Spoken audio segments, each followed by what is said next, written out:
Hi. Good morning, good morning. Thank you guys for having me. I know I was here a few weeks ago for the Queen Esther's Closet fundraiser, so I got to see some of you recently, but for some of you other people, it's been a while, so thank you for having me. I'm happy to be here. That's a lie. I'm not happy. I'm frustrated to be here. Frustrated to have the need to be here. Some of you guys might remember about 18 months ago, we had a meeting here at the church about possibly looking at taking some cities in Arizona and turning them into sanctuary cities for the unborn, outlawing abortion providers from working in those cities. That plan got put on a big old fat halt real quick, and we're switching to defense. I'm just going to warn you guys right now. I'm probably going to cry. This is the worst. This is the worst Arizona has ever seen it. This is the scariest, the most terrified I have ever been, looking at what we're facing. And I don't mean to scare you, but also you guys need to be scared with me because what's coming is not good. And I'm going to go over what's happening right now in Arizona with you guys and what we need to do about it, and a couple of other thoughts that I have about it. Arizona has 14 propositions on the ballot this year. That is an extremely high amount of issues for voters to decide on. Some of them are very intense, very serious proposals. Some of them are less serious. I encourage all of you to look into all of the proposals for the state. There are some very serious ones regarding support for first responders families, very serious ones regarding criminal sentences for people who are engaged in child trafficking crimes. So there's a lot that needs to be looked at. So I can give you guys the website to go and look and read into these proposals and really understand what's happening, because as Arizonans, we have some really, really big decisions ahead of us this fall. No more so bigger than Prop 139. I'm good. You know what, there's a couple of different websites that you can go to for voter information. I always refer people to the Center for Arizona Policy, centerforarizonapolicy.com. They are a Christian-based, conservative, family values, pro-life, really great organization that I've been really honored to work with, and they are working on this campaign as well. So Center for Arizona Policy would be who I would recommend for you. But again, you guys can find this information on the Secretary of State's website, Google, it's out there for you to find. Before I want to go into Prop 139 and tell you why I'm here today and why my voice is shaking and why I'm on the verge of tears, we need to make sure that you guys know what Arizona has right now. Most often I find when I'm talking to people throughout the state and I ask them, do you know what the legality on abortion is in Arizona? They say it's banned. After Roe versus Wade was overturned, the 1864 ruling was put back in place. Arizona has abortion banned. I'm here to tell you that is absolutely false. The 1864 ruling never went into action. At this point, we have a 15-week limit that was signed into law by Governor Doug Ducey while he was still in office. And that is what the law of the land is. Arizona's current abortion law states a woman can get an abortion for any reason up to 15 weeks and 6 days. After 15 weeks and 6 days, she can get an abortion if she is having a medical emergency. In Arizona, a medical emergency is defined as anything that is interfering with a major bodily function. So I know in some states, when they talk about this issue and they say medical emergency, the woman is dying of sepsis, she's on death's door before a doctor can do anything. Well, that's not our problem. Medical emergency is very broad. Women in Arizona are not being denied care for medical emergencies. Women in Arizona are not dying from lack of reproductive health care access. Okay, so please know, whenever you're talking to anyone, whenever you're voting on this issue, abortion is legal in Arizona through 15 weeks. Whether you're for abortion or not, it is what it is. That's what we have right now. So knowing that, I want to tell you guys what's on the proposal on the ballot for us this year. And we're going to go into what the church should do about it and what God says about it. This isn't going to be all politics, but I want you guys to have the information about what we're talking about so that you can make informed decisions. I'm very big on informed consent. If you've heard me talk before, you know that. Informed consent for voters, too. You need to know what your circle means. So let's talk about Prop 139. I have a slide that we can put up, but I also put these little pieces of paper on the table if you guys want to look at them. And I'm not going to take you through the whole thing because it is a little bit intense and could take a while, but there's a few things in this that I want to show you. This paper is a red pen version that me and my team have put out that shows the text for Proposition 139 along with our corrections or clarifications, if you will, as to what this proposal really means. A couple of things we should be really aware of. Arizona currently has parental notification laws. If your minor goes to seek an abortion, they are going to have to notify you. That is your right as a parent to be involved in your child's medical decisions. Prop 139 starts out, if you guys will read the first line A, it says, every individual has a fundamental right to abortion.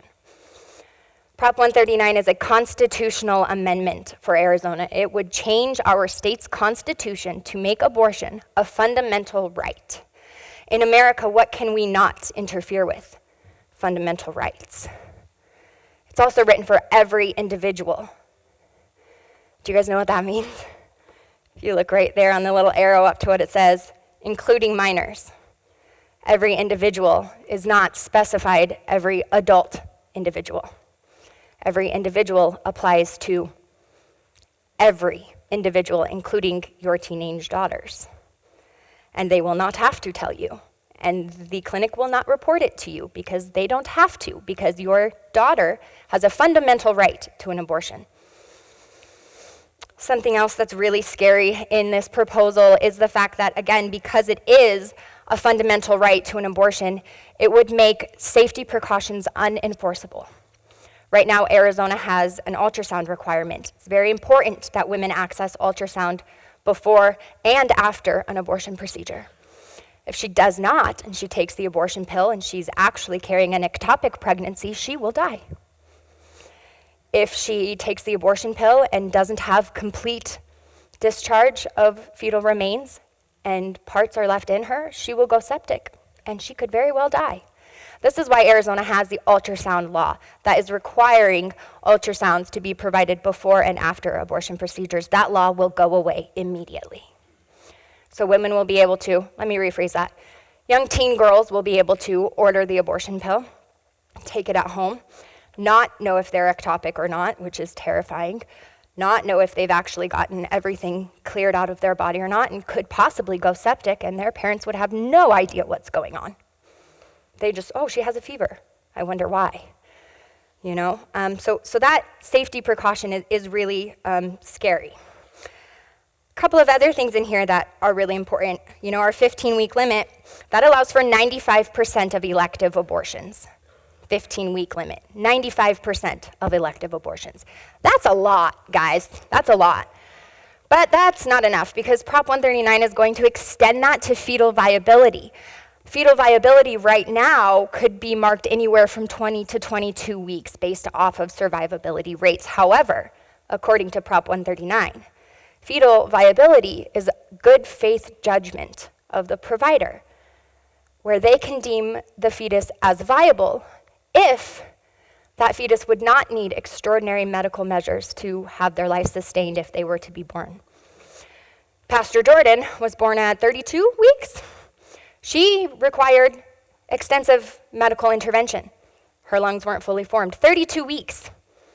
Okay, so under Prop 139, 32 weeks, well, they could say that's not viable because their lungs aren't formed and they're going to need extreme medical intervention. You know, they could say, well, 26 weeks is viable. Or, hey, they could say, 34 weeks is when we hit viability. There is no number. They don't put a number on it. It's very vague. It's very broad and good faith judgment. Who are we trusting with this judgment call? We hear a lot in the abortion debate, abortion's between a woman and her doctor. It's between a woman and her doctor. Just like our age limits and our gestational limits and our safety precautions, the doctor requirement goes away. Prop 139 is written to apply to healthcare providers in Arizona, or healthcare professionals. In Arizona, that list extends to chiropractors. It extends to dental hygienists. Depending on where they're working at, it could include massage therapists. That is extending the limit of who can provide abortions to women, who can give women these services or sign off on these services. And I know people will say, well, a chiropractor is not going to start providing women with abortions. You want to bet? I work in malpractice, guys. You think doctors won't? Oh boy, will they. They will. And especially if you say, hey, the law says you can. Nothing there to stop you. They will. They will. And if not, it's not going to be a good doctor who's going to do it. It's going to be someone who wants to exploit and who wants to manipulate and who wants to profit off of women's pain. That is very common in the abortion industry. I know personally people who are not doctors who will take advantage of this rule. So Prop 139 removes parental notification laws, opens it up for minors to have abortions, extends the gestational limit past up to viability on the good faith judgment of a non-doctor.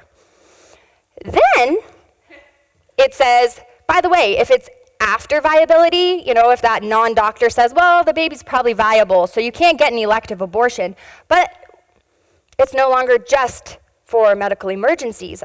Our exception is going to change to the mental health exception for women. The mental health exception was clearly defined in Doe versus Bolton shortly after Roe versus Wade.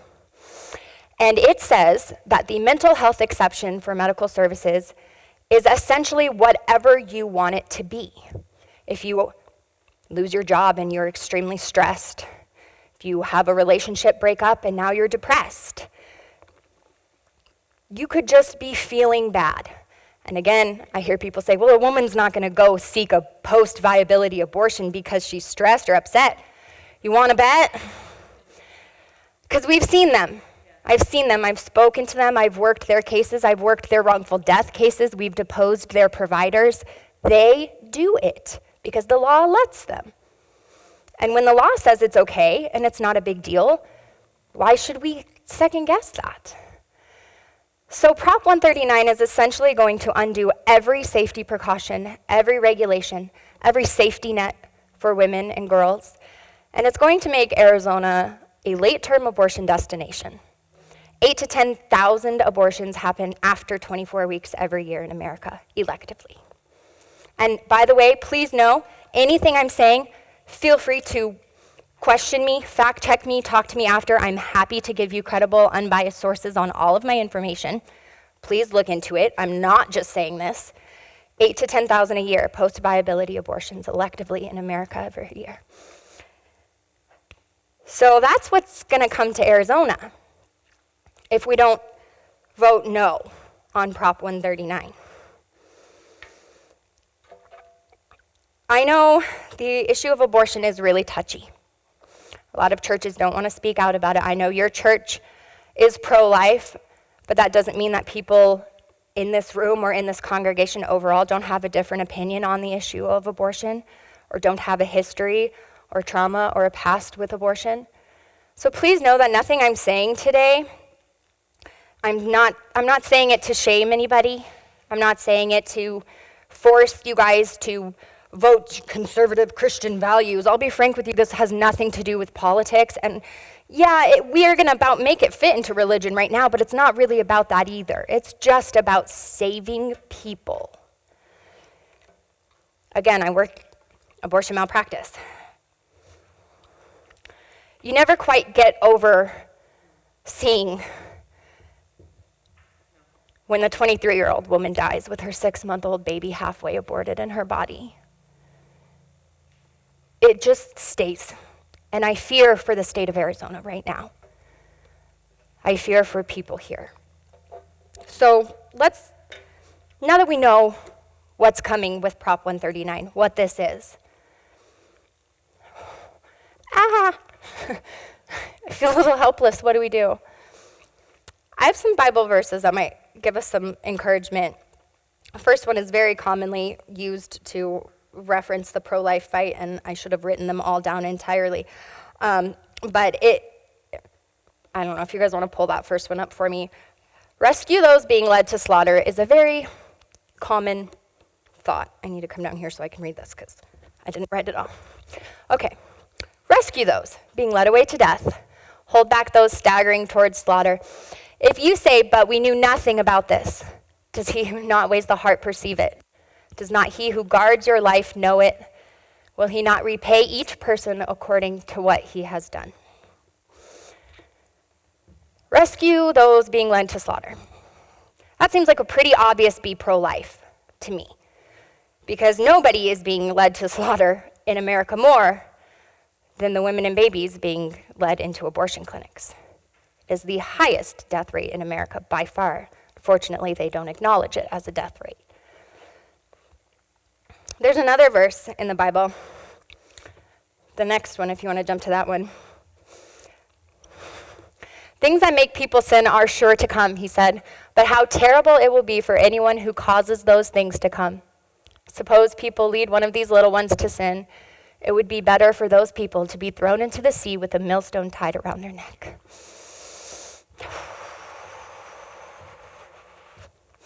It's very clear. It's very, very, very clear. But the point I want to talk to you guys about today, and I'm kind of jumping past the let's acknowledge the unborn as a human. God is the author of life. Children creates life in the womb. When you have an unborn baby, you have a person with a purpose, destined by God, put on this earth for a reason. We all agree, right? Can I jump past that? Okay, cool. So, when we're talking about this, when I read this verse, I got hit really hard with the phrase, I'm gonna cry. Little ones. I call my daughter little one. I have since she was in my belly. And I was thinking, who are the little ones? The obvious answer, the thing most people talk to me about, is the babies. Oh no, these babies are going to be killed after viability. Yep. And that sucks. And it's real sad. But when I read this and I think little ones, I think of my daughter, who's 8 years old. I think of cousins who have daughters starting high school. Our children are always our little ones. No matter how old they get, they're still your baby. And this verse to me says that I need to save my daughter. We want to protect our kids. That's our calling as parents. That's our job as parents, something that God has trusted us with. How do we protect our daughters from this? It's a terrifying thought. Right now, there are some laws that can protect them. Arizona does have judicial bypass. Teenagers can access abortion without your permission right now. They have to go through a judge, makes it a lot harder for them. But 52 girls did that last year in Arizona, under the age of 18. Imagine how many will do it if we don't make them go through a judge, if they can just walk in and get it. Just because our kids are born doesn't mean that they are safe from the abortion industry. Okay? Just because they're born doesn't mean they are safe from the abortion industry. This applies to daughters and sons. I have seen the brokenness of a man whose child was lost to abortion. And it stays with them just as much as it stays with her. So in order to protect our little ones, we have to be willing to fight the yucky fights, to vote no when we need to vote no, and to get into these hard issues. If we don't, we have a risk of babies dying, and again, that's so sad. But I want to encourage you to protect your teen daughters or your young adult daughters or your middle-aged daughters from the trauma and pain of abortion. I worked a case last year where a young girl in California, no parental notification laws, She went and obtained an abortion at a Planned Parenthood clinic. She was 21 weeks pregnant. Her mom did not know what was going on.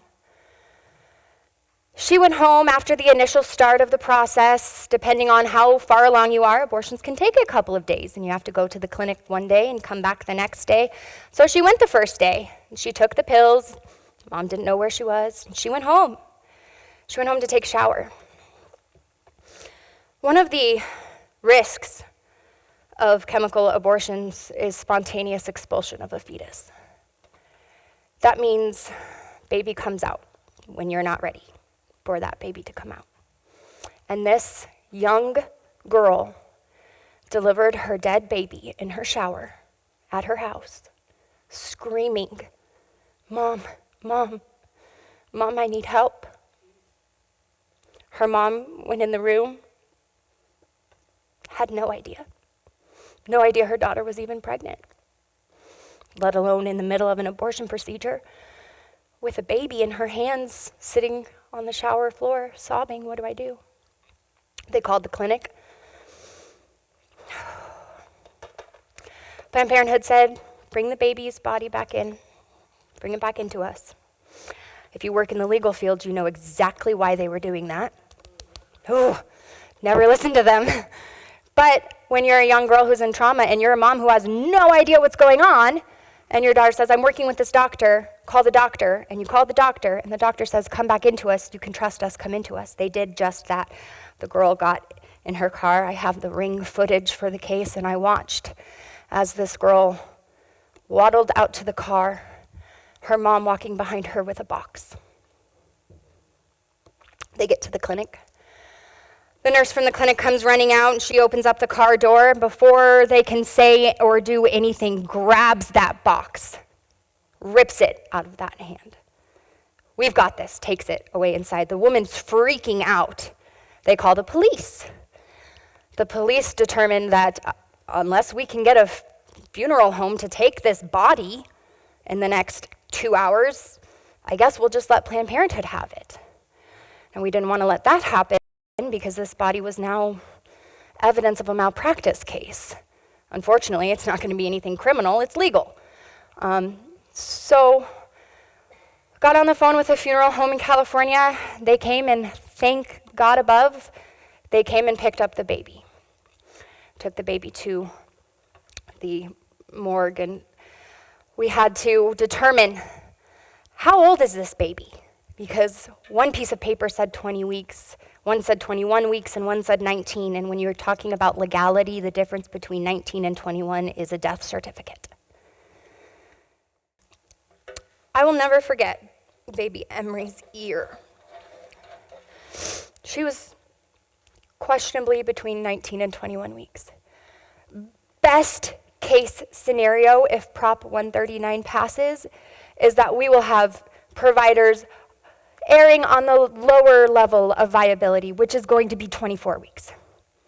Best case scenario, babies bigger than Emery will be allowed to be killed in Arizona. And their teen moms will be allowed to go through what Emery's mom went through. And it changed her forever, changed her mom forever. It's changed me forever. That will be our reality.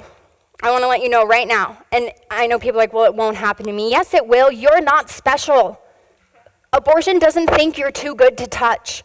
It will come for every single one of you, for every single one of your children, for your best friends. Women who choose abortion are 6 times more likely to attempt suicide in their life. It will come for all of us because it is from the enemy. Abortion is not of God. I know there are tough situations. I know sexual assault exists. I can go into that on another day, because let me tell you that offering trauma and violence to a woman who has experienced trauma and violence is ridiculous. Do better. Okay? I get that's hard. I get, oh, we need care for miscarriage. Stop pretending like that's the same thing as an elective termination. How dare you use women's pain like that? I know it's hard. Oh, well, there's ectopic pregnancies. You're right, in Arizona law clearly defines ectopic pregnancy treatment as something other than abortion. What's your next excuse? Okay? We have no reason to think that we need to vote yes on this proposal. There are times where ending a pregnancy prematurely is necessary to save a woman's life. I will admit that. That happens. You know what that is not? An elective outpatient abortion, which is exactly what this proposal is going to be legalizing. So do not think that you need to vote yes on this just because you want women's lives to be saved. Women's lives in Arizona are already saved. We don't need this to save us. And I challenge any of you to find me the woman who has died in Arizona because our abortion laws have restricted her from care. And I will retract my words. But you can't find her because she doesn't exist. Thank God. So, what do we do with all this, right? Okay, yes, we're going to vote no. I'm firmly believing that we're all going to vote no because you guys should be absolutely terrified and angry right now. And voting no is how you vocalize that frustration. But beyond that, we need to be prepared for the reality that there are millions of people in Arizona voting yes. I cannot stand up here with confidence and say we're going to win this one. When I say I'm afraid, I mean it. I don't know if we're going to get this one. We have to give every single no vote that we can, and I still don't know if we're going to get it. So what happens if? I want you to be prepared. A lot of times parents ask me, what do I do? How do I make sure that my daughter doesn't go down this route or doesn't fall into this trap? Or what do I don't want my daughter to have the teen pregnancy. Number one, it's not about you and what you want. Get over yourself. Okay? If your teen or young adult or unmarried person or anyone has an unexpected pregnancy, if you make that about you, all you're doing is driving her away from safety. You need to be that safety for her. There's one more verse I wanted to tell you guys about. And this one I think can apply to both parents and children, teens, youth, young adults. Maybe. Do you have one more slide for me up there, Nick? This one. So when your teen says, what do we do? What do I do? This verse makes me happy. No temptation has overtaken you except what is common to mankind. And God is faithful. He will not let you be tempted beyond what you can bear. But when you are tempted, he will also provide a way out so that you can endure it. Teenagers, young adults, unmarried adults, you are not bad. I don't care if you're sexually active or not. You are not doing anything or facing anything that everyone else on the world is not also facing. Again, not to be mean, you're not special that way. You're special a lot of other ways, but when it comes to, oh, my sin is so much worse, no, it's not. You're so self-involved. It's not. It's the same. It's the same temptation, and God gives us an out for that. He is our out for that, but guess what? So we read in another verse, fall will come. Sin will come. We will not always reach out to God enough to avoid the temptation. Sometimes we will give into it. Whether that is giving into premarital sex and becoming pregnant, or giving into the fear of having an unplanned pregnancy and seeking an abortion, giving into the fear of not being able to support a family, so asking your girlfriend or wife to get an abortion. Those are temptations. Temptations rooted in fear. Oh, ye of little faith. Be stronger than that, because God is stronger than that, and he is on our side in this. So when you are tempted, lean on God. Let him relieve you from that temptation. And if that does not work, because life is hard and we don't always do it right, we, in this room, right here, we are the way out. We are the solution to help the person endure it. Okay? So when your kid comes to you and says, I'm pregnant, I've said it before, you guys have heard me say it before. Whenever I hear that from a young unmarried teen, I'm pregnant, I say, oh, I wonder what God is doing right now. That's so interesting. Because guess what? You're no different than the other 100 girls who are also having premarital sex right now, but you got pregnant. Who let that happen? God. Why? What's he doing? If you change your outlook on how you approach these situations, you can change the outcome. And I'm not saying that teen pregnancy should be celebrated. I'm not saying that we should go sleeping around before marriage. There are plenty of reasons not to do that, okay? But when we fall, we want them to turn to us, not Planned Parenthood. I would never, ever, ever, ever, ever in a million years snatch a dead baby's body out of her mama's hands. They had no problem doing it. We had to fight for that baby's body. They will not be the safe place. So know that you are not bad. The earthly temptations and falls are going to come, and we're going to be there for each other. Yeah. Regardless of how this goes this fall, Prop 139, regardless of how it turns out, we have to fight for our kids. Yeah. If we win, please God, if we get enough no votes to win, abortion is still legal in Arizona through 15 weeks with judicial bypass for minors.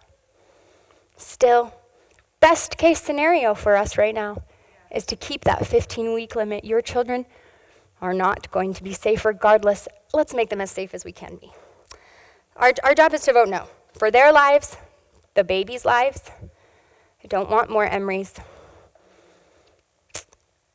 And I don't want more Keishas, who I've seen die, or Jane Does, who I've seen suffer. So we need to be there for each other. If you need somebody to get you through the temptation, if you're a woman who's facing possibly abortion thoughts, or if you're a woman who is walking through post-abortive trauma, regret, pain, I'm here. If you're a young man who has a girlfriend who's pregnant and you're thinking, well, maybe I might want to I'm not going to personally be here, but I will be happy to set you up with a young male leader who can get you guys the help and support you need. If you're a parent who doesn't know how to talk to your teens about this, I'm here. If you are a survivor of some of the abuse that we glossed over today, I'm with you, and I'm here. And if you're a parent who's absolutely terrified, like I am, or if you're a teen who is really confused, I'm here. We need to all be here for each other. And I don't care about politics. I really don't. I really, really honestly don't. I'm an independent. I lean one way on this one and one way on this one. I'm kind of all over the place politically, but please hear me when I beg you with every fiber of my being to vote no on Prop 139 next month.